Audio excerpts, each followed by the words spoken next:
Miss Andrews, she said firmly, I'm sorry that you're not happy. I know you probably feel I was a bit rough with you this morning, but astrology is, after all, just popular entertainment, which is fine. It's part of showbiz, and it's a part that you've done well out of, and good luck to you. It's fun. It's not a science, though, and it shouldn't be mistaken for one.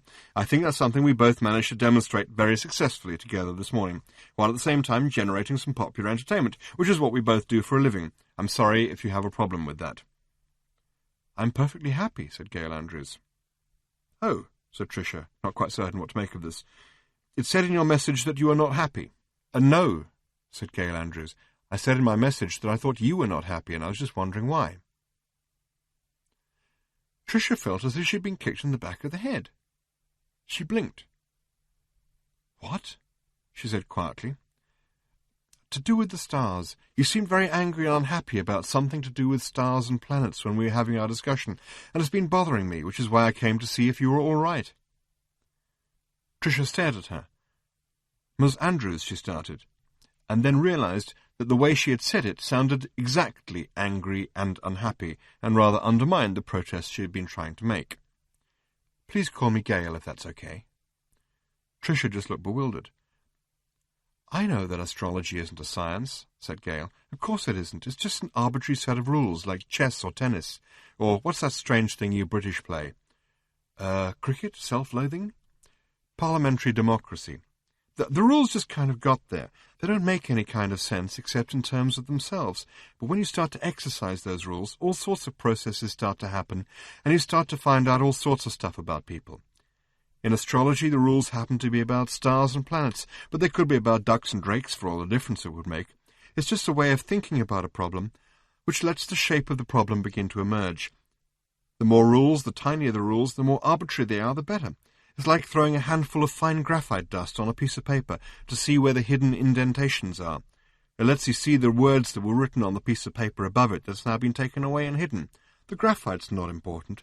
It's just the means of revealing their indentations. So you see, astrology has nothing to do with astronomy. It's just to do with people thinking about people. So when you got so emotionally focused on stars and planets this morning, I began to think, she's not angry about astrology. She really is angry and unhappy about actual stars and planets. People usually only get that unhappy and angry when they've lost something. That's all I could think, and I couldn't make any more sense of it than that. So I came to see if you were okay. Tricia was stunned. One part of her brain had already got started on all sorts of stuff. It was busy reconstructing all sorts of rebuttals to do with how ridiculous newspaper horoscopes were and the sort of statistical tricks they played on people. But gradually it petered out, because it realized that the rest of her brain wasn't listening. She had been completely stunned. She had just been told, by a total stranger, something she had kept completely secret for 17 years. She turned to look at Gail. She stopped.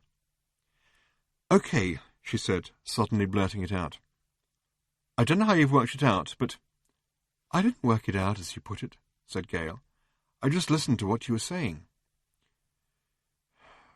What I lost, said Tricia, I think, was a whole other life.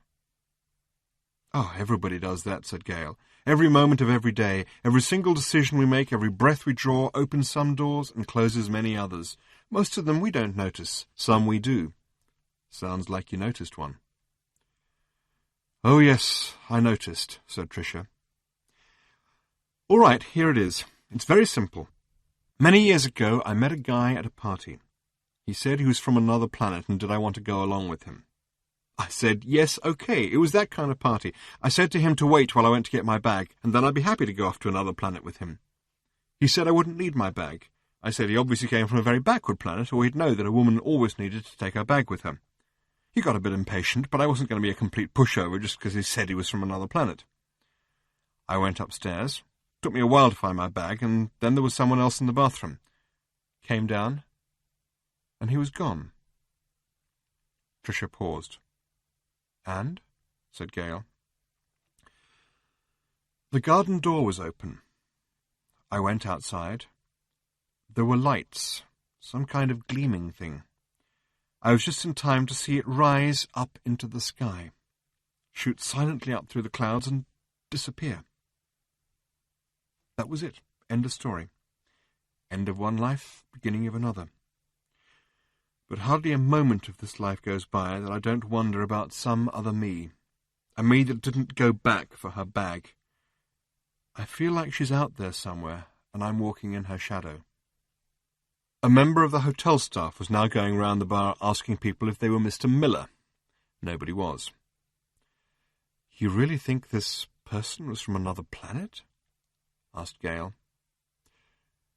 Oh, certainly. There was the spacecraft. Oh, and also he had 2 heads.